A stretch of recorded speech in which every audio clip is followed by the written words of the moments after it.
Aktris Tsania Marwa masih memperjuangkan hak asuh anaknya yang kini tinggal bersama mantan suaminya, Atta Larik Shah. Tsania merasa jengah karena Atta Larik diduga membatasi pertemuannya dengan anak selama 7 tahun terakhir. Hal inilah yang menjadi salah satu alasan kehadiran Tsania di Gedung Mahkamah Konstitusi, Jakarta Pusat, pada Senin 18 Maret 2024. Ia hadir dalam sidang Mahkamah Konstitusi Judicial Review sebagai saksi salah satu pemohon dalam perkara hak asuh anak. Pertama, saya mengucapkan terima kasih banyak untuk teman-teman media yang hari ini sudah hadir.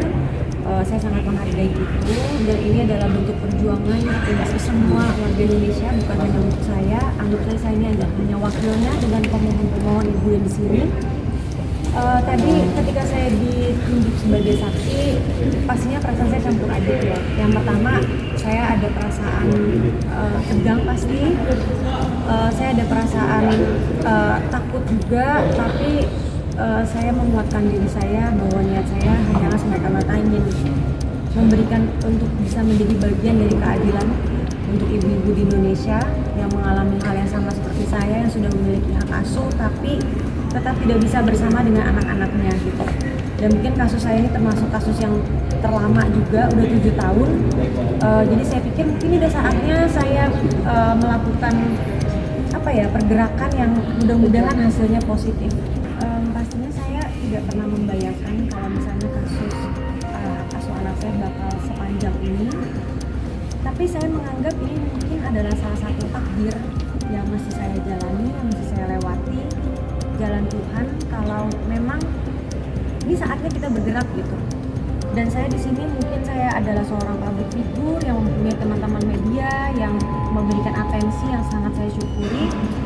Mungkin ini bisa saya jadikan satu wadah untuk kita menyuarakan, karena ini memang benar-benar satu fenomena yang seperti gunung es yang terlihatnya tuh dikit tapi ternyata tuh bawahnya banyak banget gitu kan. Seperti hal kecilnya banyak yang DM saya di Instagram kalau mereka mengalami hal yang serupa. Jadi ketika ini bisa sampai di ranah Mahkamah Konstitusi, pasti saya ada rasa bersyukur dan berharap ini bisa menjadi jawaban dari doa-doa saya selama ini. Sampai detik hari ini kasus yang bergulir seperti apa? Karena kan sempat kemarin ke pending dalam arti mengenai pihak sana mau minta paspor.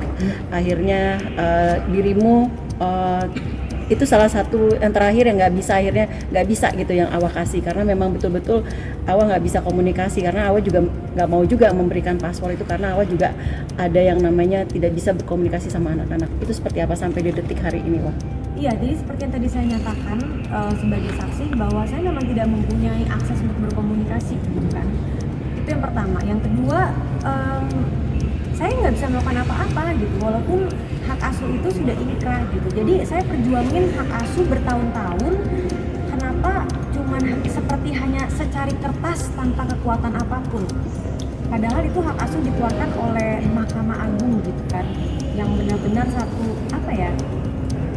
hukum di Indonesia yang tertinggi ya, Mahkamah Agung itu. Jadi seperti kenapa ini ada yang salah di mana gitu. Dan ya udah, jadi ini merupakan satu bentuk ikhtiar dan usaha tetap. Kebetulan juga saya dipertemukan dengan ibu-ibu yang mengalami nasib yang sama-sama saya, yang hadir di sini ada Mbak Sylvia dan Mbak Nur, terus ada juga beberapa yang lain juga. Dan ini yang hadir kita nih cuma sedikit dari banyak banget gitu, mewakili yang mengalami seperti yang saya alami.